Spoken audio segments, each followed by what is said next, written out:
Hello, everybody can hear me? All right, thank you so much. Thank you for the good greeting. Thank you everybody for being here today. My name is Raith and I'm representing Dubai Future Foundation. Um, this is my first time in Korea and our first time in NextRise. It's an exciting place and it's an exciting country. I'm a personal big fan of Korea's entrepreneurship journey the past 20-something years. We've learned a lot from it, also from Singapore's example. I'm here to talk to you about some of the work that we've been doing in Dubai, not just on a government level, but also on a corporate level as well, and how we've managed to bridge the gap between government and corporates in advancing innovation programs in a very different way than you'd find around the world. But before I talk about that, I want to take you back a few years to 1971, where we started the nation of the United Arab Emirates. The UAE, we consider it as a startup nation. We've only been around for just a couple of decades. Not nearly as long as some of the developed economies out there, but we managed to basically really spin off a lot of the innovations and a lot of the advancements in our economy through a few secret recipes. And if you fast forward to 2019, a lot of what you see in Dubai and the UAE has changed dramatically. And what we've seen as a huge factor in this has been two elements, which is the advancement of government agenda, but also the incentivization of the private sector to be involved heavily and more actively. And as you could tell, Dubai is a global city. We've had major successes in a lot of sectors, namely aviation, retail and tourism, logistics and supply. And for the most part, it's been a very, very tedious journey, but a very aggressive journey. We've managed to put Dubai on the map globally, and more importantly, put it on the regional map as well. And when we look at some of the major success factors that we've had, we owe it really to a lot of different factors, but namely two main factors. It has a lot to do with leadership and how leadership really invigorizes everybody around it and every single person underneath it, and the constant push to be number one and to be the best in your place. That constantly pushes you to always advance and always to be ahead. And I would say the number one reason why this is advanced very well is because of exponential government. And what do I mean by exponential government? It means exponential government thinking about radical change. And that comes from radical action to radical optimism. It's very hard to go from, and if I can just skip back to a few slides, to look at a countryscape like this and imagine it to be whatever it is right now, right? It's a very difficult task. And to do that, you really need these two factors to be embedded in your journey. And that's how the UAE started. And the rest is, as I say, history. And this man's quote and his drive towards excellence is what usually drives us towards excellence. And Dubai has been, as we've seen, pretty much on the map globally. And if we look at the future, the recipe remains the same. And as Dubai finds itself on at an influx or at a pitch or at a crossroad, it finds itself going back to its roots and going back to the secret formula that pushed it towards success to pave the way for the future. And that's where projects like the Dubai Future Foundation and entities like Dubai Future Foundation was formed to future-proof Dubai as a city, and that means the government, the private sector, and also the society. So our role specifically is to enable the future of Dubai for the advancement of humanity. And that has a dual role. There's an internal role there that focuses on future-proofing the city itself and its many institutions, but also looking at how can we contribute back to humanity and give back to the rest of the world. And that's where projects like Area 2071, which is the project that I run, comes to mind. And the way we built Area 2071 is to really change the way that governments and multinationals, but also the entrepreneurship side, which are predominantly startups and technology companies, work together. We were inspired by the Centennial Plan 2071. And I usually don't explain the year 2071 a lot in our logo, which is here, but I really should. And it talks about basically how can the UAE become one of the most leading nations in the world by the year 2071, which will be the centennial anniversary of the country. What does that mean? Every person in the UAE has a different version of this. Every government entity has a different version or interpretation of this vision. Our interpretation of the vision is we want to start exporting innovations outside of the UAE rather than importing them. The region has been consuming innovation and very rarely does it export innovation. But to do that, you really need to change the way that you currently work and you currently look at the future of your sectors. And the way we do that is we wanted to combine together a very unique set of players from the private sector and the government sector to start looking at how can we co-create the future together. Now, it sounds like a little bit of fluff, I know, but I'm going to get into more details now. Specifically, Area 2071 is designed to launch moonshots and disrupt sectors at the same time. And it's looking at how can we change the sectors that we currently operate in. It focuses on the key sectors of Dubai and how can we create disruptive innovations there and export these innovations outside to the world. And the way we do this is we look at very specific set of players, government, startups, and multinationals. These are the backbone of the ecosystem. The government is represented by several entities and several projects. The startups are represented by the various startups that we host, that we incubate, but also through the various accelerator programs that we host.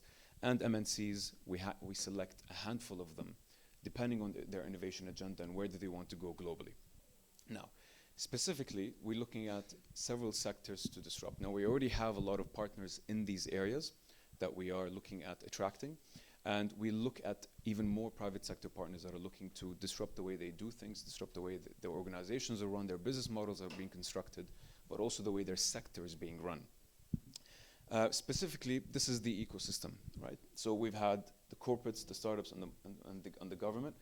And the government is represented by three very strong, very disruptive programs, which are the Dubai Future Accelerators, Dubai 10X, and the Regulation Lab. I will get into all of those in a few seconds. But basically, the government needed to shape its way, or needed to shape its future in a very different way. The traditional ways of doing things are over. We've tried to push governments to work differently. So we tried to push them to work with startups. That's why we created the Dubai Future Accelerators, where we host startups for a period of 9 weeks, where they prototype pilots that they can launch in Dubai. And they can take that globally. An example that we had was a German company called Movement. Now, Movement wanted to do autonomous buses and buses on demand. But they couldn't do that. They're a German company, but the German government would constantly reject their plea to pilot a program in Germany. So they heard about Dubai Future Accelerators and they said, let's try our luck with the Roads and Transport Authority in Dubai, the RTA. And in a matter of 10 weeks, they were able to sign an agreement. And in a matter of 6 more weeks, they were able to sign a pilot agreement. And now they're piloting autobuses in Dubai's neighborhoods.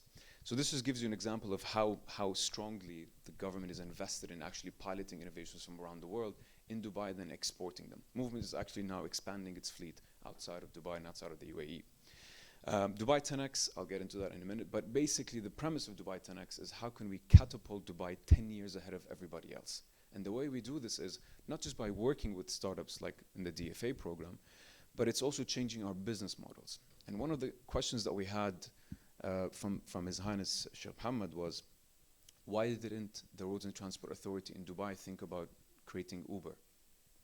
And that's because the Roads and Transport Authority was still thinking in the traditional means of government.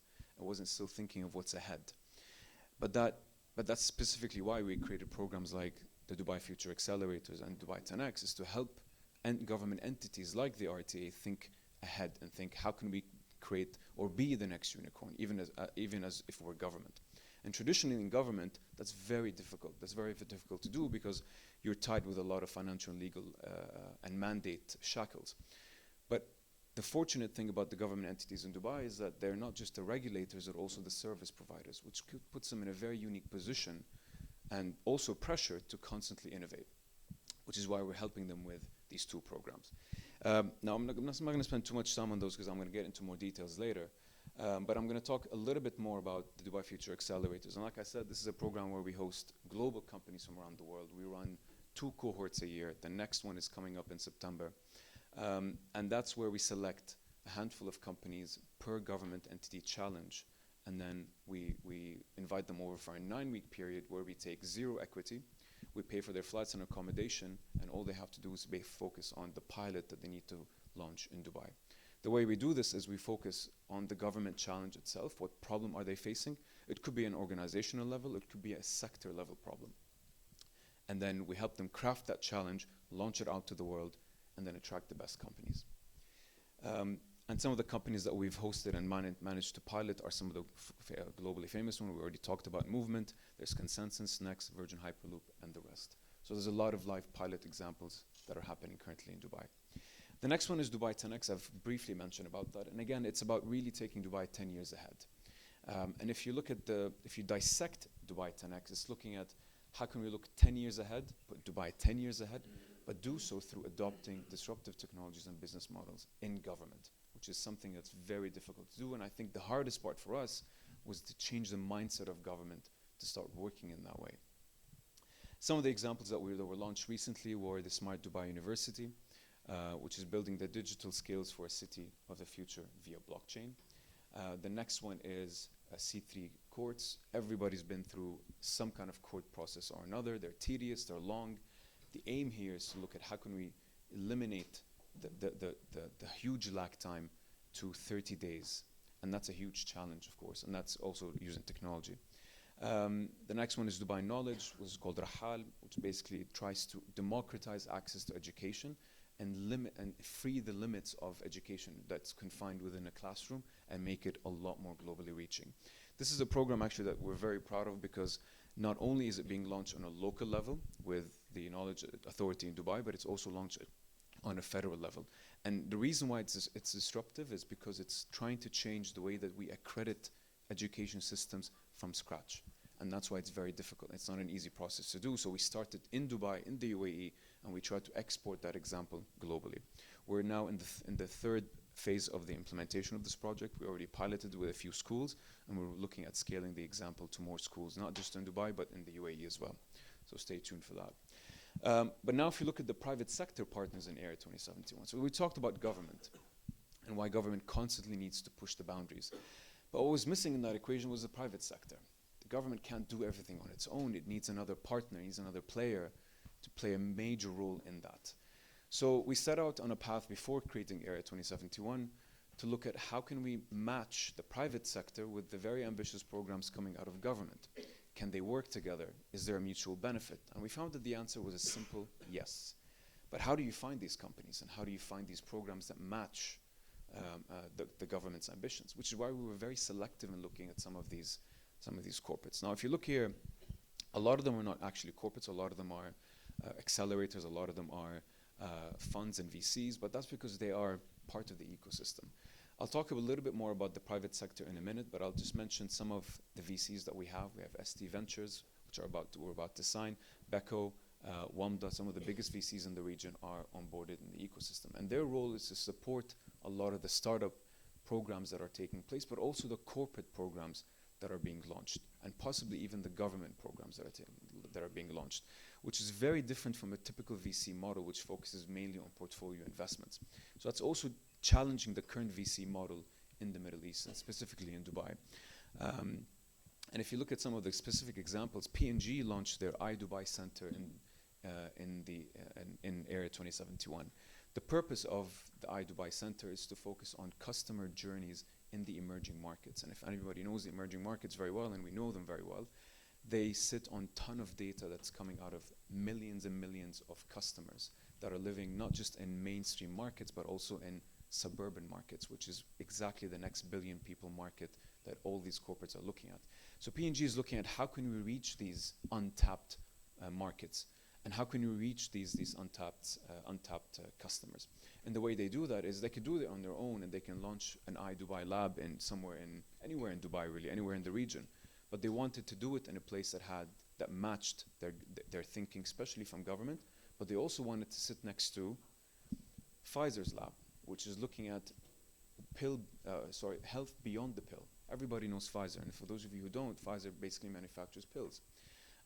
They manufacture pills for when you're sick, for when you're a little sad.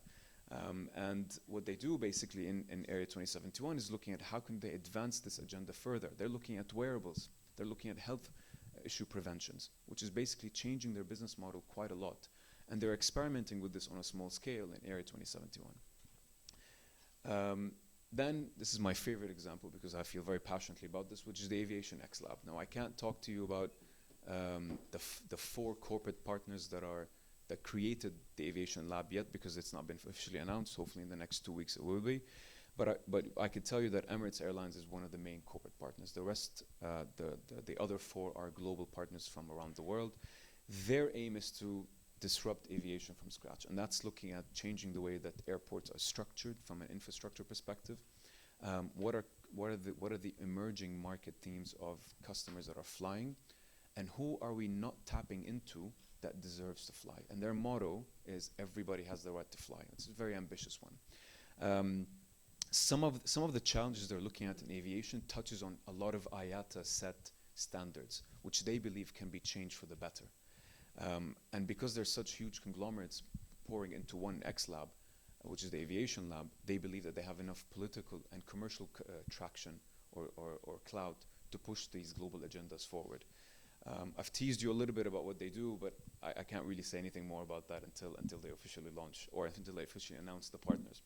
But their lab is about to be open in the next 2 months in our facility, and I'll show you where that is. The other one is Ernst & Young. Ernst & Young is a typical consulting company. They're an audit company as well, but they've realized globally that their audit and legal services have been changing and disrupted quite dramatically. There's a lot of programs right now, robotics or around AI or machine learning, that are replacing a lot of their audit and legal services.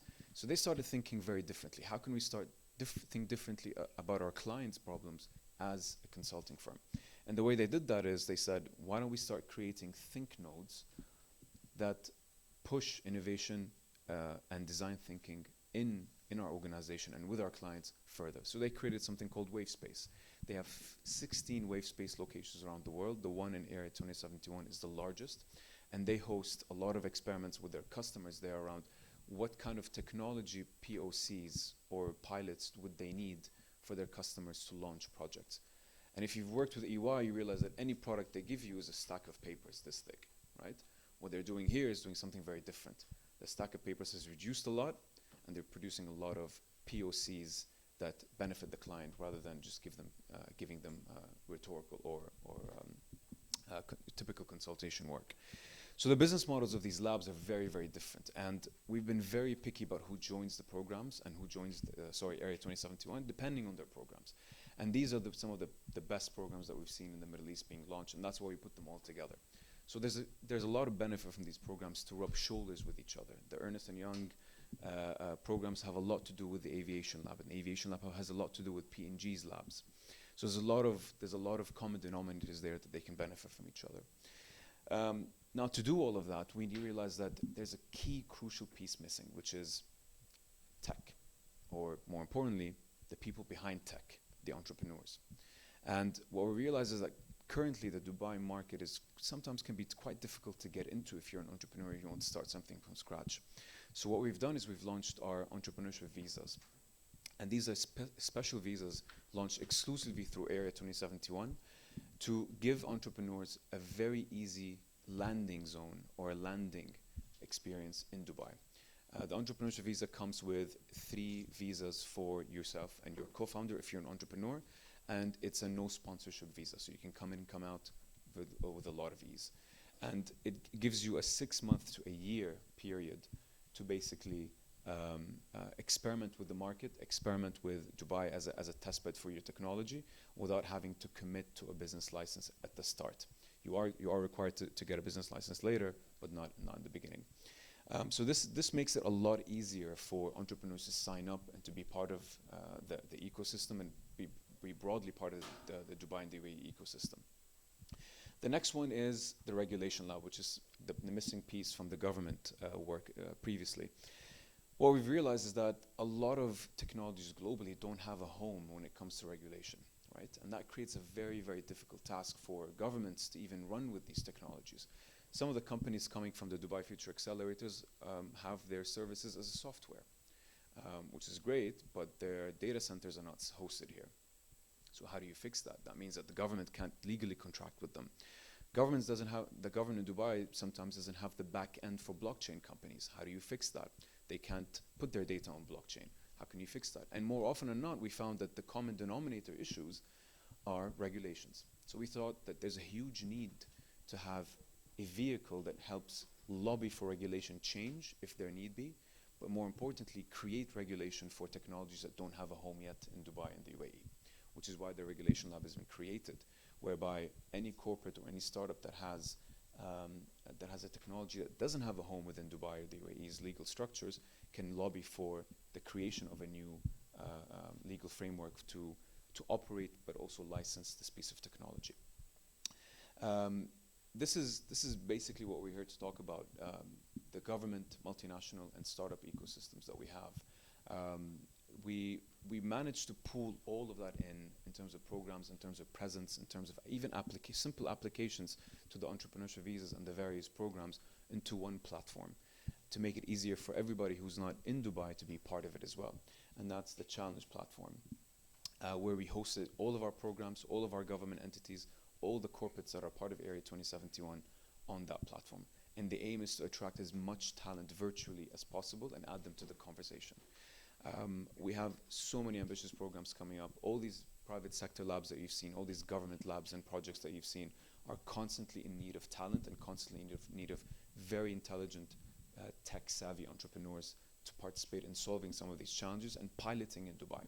And we want to make Dubai a pilot and a testbed for future technologies. So I invite you all to be part of the conversation, join the platform, see what's going on it, and hopefully we'll see you soon in Dubai. Thank you very much. Thank you. So, Mr. Rahman, would you please remain and look at the screen? 네, 지금 슬라이도의 질문을 화면에 띄워주시면 대단히 감사하겠습니다. So, the two participants uploaded the questions. So, would you please check the questions uploaded? Oh, of course. The first question is, what is the most aspect of innovation? So I don't quite understand that, but whoever asked it, can someone just clarify a little bit? Anybody here in the room? 네, 지금 이 질문하신 분, anyone who asked a question, this question? Would you please let us know the detail about the question? It's a little vague, sorry. Yeah, the little vague and abstract. 네. So would you please skip the question then? Sure. I can maybe just touch on a little bit on the first question. Sure. Is that okay? Maybe it's just from what I understood. I think maybe you're trying to say what is the most important aspects of innovation. Correct. Just take a wild stab in the dark. I think for us, we look at innovation as 3 tiers. First level is first horizon innovation, where you're just improving processes, simple processes. Second horizon innovation is where you're trying to advance in terms of tech, and you're trying to scale some of your services using tech. The third horizon innovation is where you're truly disrupting either business models or even sectors. And that's kind of the game that we like to play in Area 2071. We like to play on the third horizon. And the reason why we think it's eligible is because we have such strong players like the government and the private sector pushing for these innovations. So we like to play in the third horizon. So whoever asked that question, I hope that helps. Just jumping on the next one.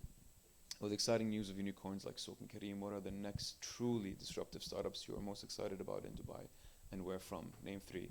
It's very tough. So any of you who knows the Dubai market and the Middle East market in general, it's quite it's still in its infancy when it comes to VCs and when it comes to entrepreneurship.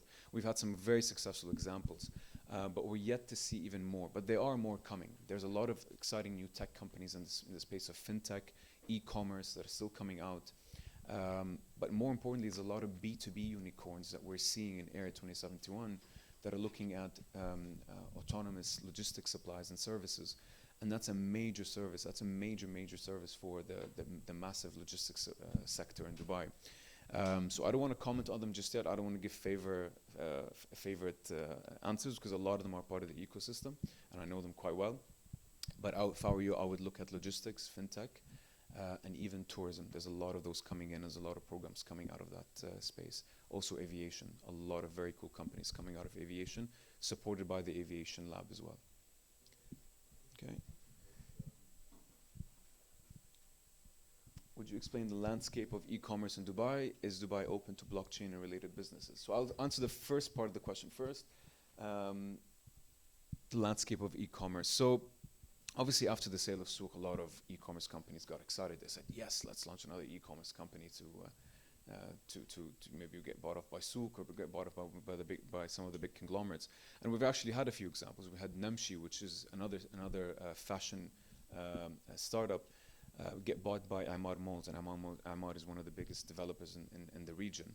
And they got bought off because they felt that they've reached a maturity level in their business model.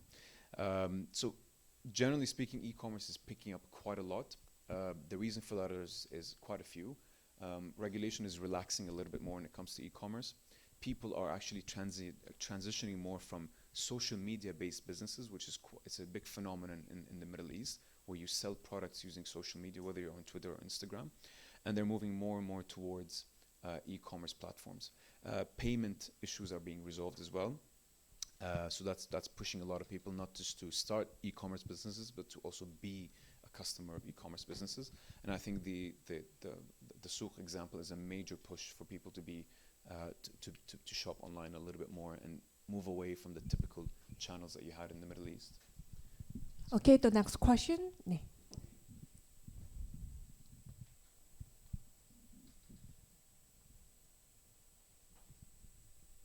So there was a second part to that question.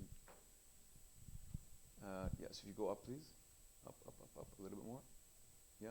Is Dubai open to blockchain-related business? Absolutely, absolutely.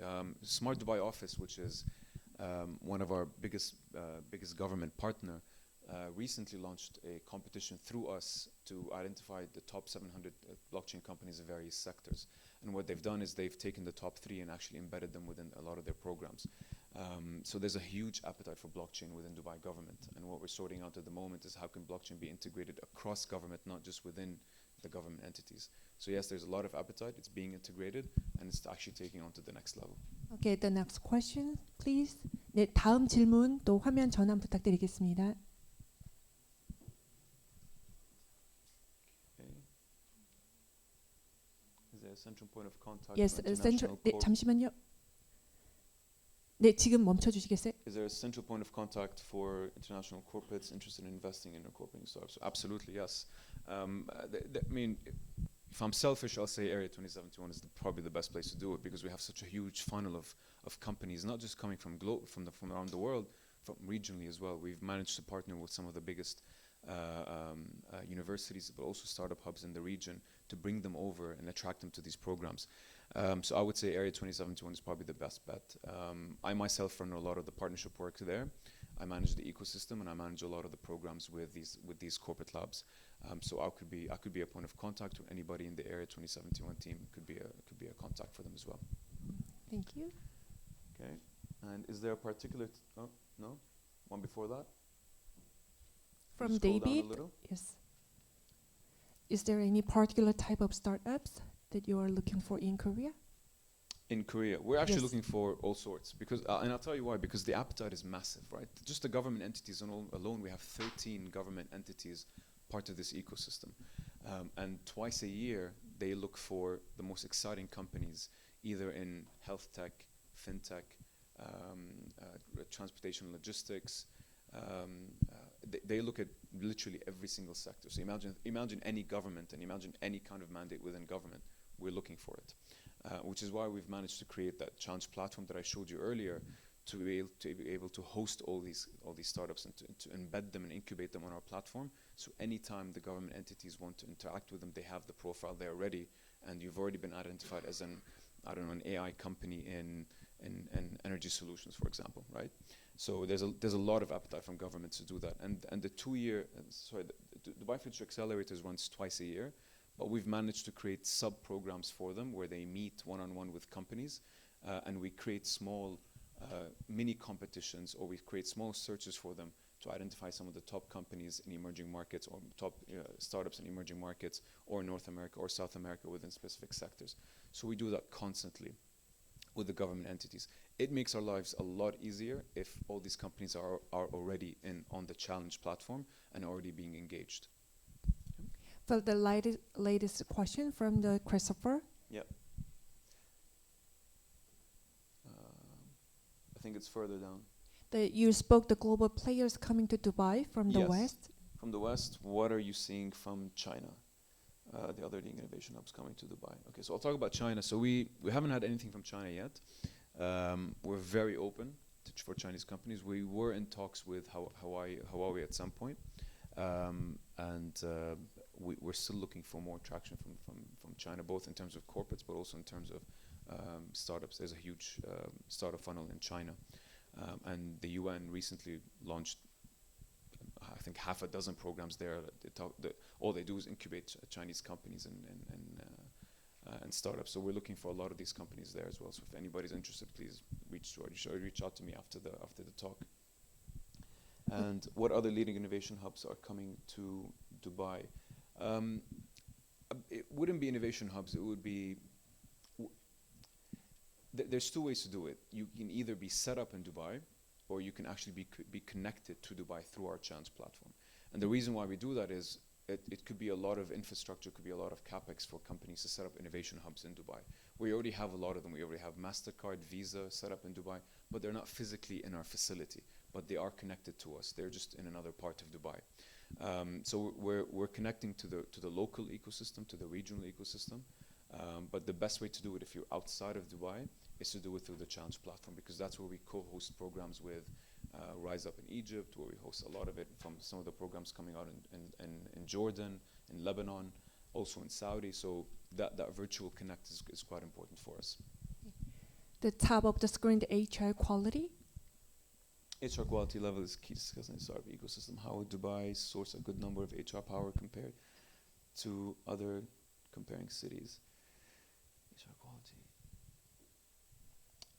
I'm assuming you're talking about talent, not HR as a function. I think that would make more sense. Whoever asked that question. Yeah, please. Exactly, people, talent. Yeah, you're absolutely spot on. I think if you meet any founder that's worth their salt, they'll tell you it's people who drive startups, not the startup itself, right?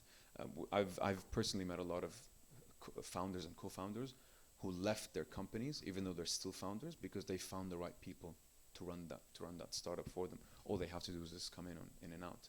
So you're absolutely spot on. Talent is quite important, which is why the entrepreneurship visas are very important for us.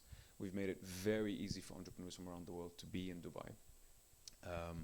And that's all because of that visa. It's super simple. It's very cheap, and it allows you as a founder and 3 of your co-founders to be there, plus your families, on a visa in Dubai for 5 years with no sponsorship. That's a very, very good deal. If you're looking at the regional visas as well. And it's no strings attached. And it's no secret that the region lacks a lot of talent. We have a program called the Million Arab Coders, where we open up for 1 million Arab coders every single year, and we try to put them through specific programs because we want to graduate a batch of qualified coders and techies by the end of each program. Because we realize that startups that even start in Dubai or come from outside, the first thing they look for is talent. Who's going to run my platform for me? Who's going to run this? Who's going to run this? So you're right. It's a very big function, and that's what we try to do, either from facilitating them to be here or providing programs for them to actually be the next desirable talent in Dubai or in the region as well. Okay, the question from Dirk Plus, given the lack of domestic markets. Regarding size, how do you support startups? It's a very good question. Look, I mean, when you see what we talked about earlier, that's a lot of corporate and government presence and spending and effort, right? And Dubai market is really small, and everybody knows that. But Dubai is being seen as a headquarters for a lot of these companies, not just to expand, but to scale their services regionally. Which is why we play the scale and leverage game. We want them to be set up in Dubai easily. So that's a competitive advantage. We want them to be able to pilot and get traction with governments and private sector companies that are looking at the same innovation horizon they are. So that's another advantage. But also we try to open up markets for them regionally through the various programs that we have. And that's why the Dubai Future Accelerators is such an important program, because it allows you to pilot something in Dubai and build on that success regionally. Just by having the Dubai Future Accelerator stamp on your company, you've already been vetted by a government entity, which is a very massive point. We've seen a lot of companies graduate from the program, pilot, but they move on to get funding, to get more traction with nearby governments, and we actually refer them to some of the governments that we know. And we don't have to do that sometimes as Area 2071. Some of the government partners that we have do it on our behalf because they had such a good experience with these companies. The question from Christopher and Free Willy. Okay. Compared to other traditionally known tax havens, i.e. Switzerland, yep. How is the corporate tax system for foreign invested companies? The only tax available at the moment in Dubai is the VAT, the value added tax, which is quite nothing when you compare to income tax globally. Again, Dubai is an expensive city. It's a global expensive city, naturally. But we try to make it as cheap as possible through the entrepreneurship visas, through our Area 2071 licenses, which are competitive to the rest of the licenses found in Dubai. And they're very specific and geared towards tech-based companies, because we understand that if you've just been invested by, or you're about to be invested by, you don't want to spend half of your cash on, or capital being held up in a bank or held up on real estate paying for offices. So we eliminate all of that for you and make it as cheap as possible to be set up in Dubai. That makes it a lot easier for entrepreneurs to be based there. And billions of people 4 hours away. Yes. This question. What countries most excite you for that potential? Sub-Saharan Africa, Indonesia, others. I think whoever wrote that question, you've hit on one of the key value propositions about Dubai. We're 4-6 hours max away from anywhere else in the emerging markets. That's why we see ourselves as a hub for emerging markets. And these corporate and government mandates that we have only further proves that. I mean, the next exciting markets for us are obviously China, India, Africa, mainly because a lot of the programs being run by the Aviation Lab or P&G's lab or Pfizer are focusing on the next billion people, which are found in suburban areas in those geographies, which are your next billion people markets or your next billion customers. So these are all markets that excite us for different reasons, either the recipients or customers of the technology that comes out of Area 2071, or sometimes they are talent hubs which we source talent from for Area 2071. Is there any specific meaning behind the name Area 2071? Yes, there is. So the year 2071 is tied to the centennial plan of the UAE, which is a federal vision. That vision again says that we need to be the leading nation in the world. Our version of it is, or our explanation or interpretation of that vision is, we need to become exporters of innovation rather than importers of innovation. That's how we become a leading nation. An area, the word area, slightly on building on Area 51 in the States, but it's basically the place or the playground where governments and multinationals and private and startups innovate and build disruptive tech and disruptive business models for the future. And that's what we want to export to the rest of the world. So that's the meaning behind it. And what were the key success factors of foreign companies in UAE? Yeah, absolutely. I think there are several ones. I think the main one, which is the main driver, was politics. The UAE is a neutral political country. It basically makes friends with everybody. So that makes it very hospitable, not just to foreign companies, but to foreign nationalities. We have over 200 nationalities present in Dubai at the moment, over 250, I think, if last checked. It makes it so much easier for companies to be set up, the easy life, the relaxed life environment, the openness of the society, the openness of the government, the progressive government that you find there. These all make it a very exciting market and an exciting place to be, not to mention it's a hub for expansion for the rest of the region. And how advanced is the regenerative medicine in Dubai, especially in biotech stem cell research? Yeah, that's a very good question. So Dubai Health Authority is one of our key partners as well, and they are looking at not just startups through the Dubai Future Accelerators program. They're looking for us to help them source companies that are looking at genome medicine. And also biodiversity, in the sense that they're looking at how can they start experimenting a little bit more with a lot of the genome samples they have, and how can they start scaling their services as Dubai Health Authority and support the private clinics as well do that. So they're looking at new ways where they can experiment with that in their business market and their operating model. Or startups have worried every day, even every hour. What worries you most helping a startup nation? Sorry. Every day, every hour. What worries you most about helping a startup nation? I think relevance is always a key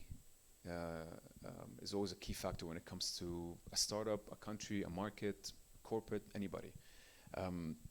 How can we stay relevant?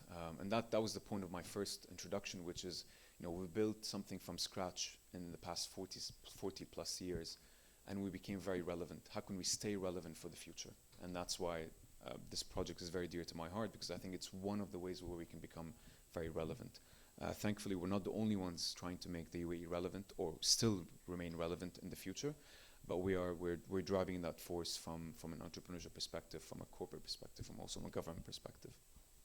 Is this the latest question from the David Doe? Yes. What are the regulatory hurdles? AI startups to launch its services in Dubai, especially in the healthcare sector. Look, I think one of the hurdles which we faced at least recently is our software as a service startups that have their data hosted on cloud services outside of the UAE. Now that's changing a little bit. So we're hosting more service centers in Dubai and the UAE, so it can be legally okay for government entities to contract with companies like that who have their data sets outside of Dubai. So we're trying to make that easier, right? I think that was a previous issue. Currently, I think it's proving the model, right? Because I think AI as a technology is still not 100% proven in a sense that it depends on the use case, right? It can be very useful in some cases. It can still be quite dodgy in others. I think the use cases and proving it as a pilot is the key one, which is why we've launched these programs to allow companies to go through the process and prove it through a POC that can be piloted. And in the end, it's safer for everybody. It's safer for the company that's trying to pilot, but it's also safe for the recipient, who typically and more probably than not doesn't know anything about the technology, don't know how it works. So, for example, you can tell any government entity that you meet, typically any investor or anybody who wants to buy your product, AI is going to solve all your problems, right? And the typical solution is this grand vision. Here's what we're going to do, and by the way, we're going to do it with AI or blockchain. Wow, amazing, big applause. Yeah, it works, but you need to show us how it works, right? The devil's in the details. And that's why we believe in experimentation and piloting, and that's why these programs are geared towards that. Yeah. Does that answer your question? Yeah. Thank you. Is that the latest question? So now we will open the floor. Anyone who have questions, we will bring you a microphone. Please raise your hand. Fantastic, I've answered everything. Or any opinions? Okay, thank you very much. Okay, thank you all. Thank you. Please give another round of applause.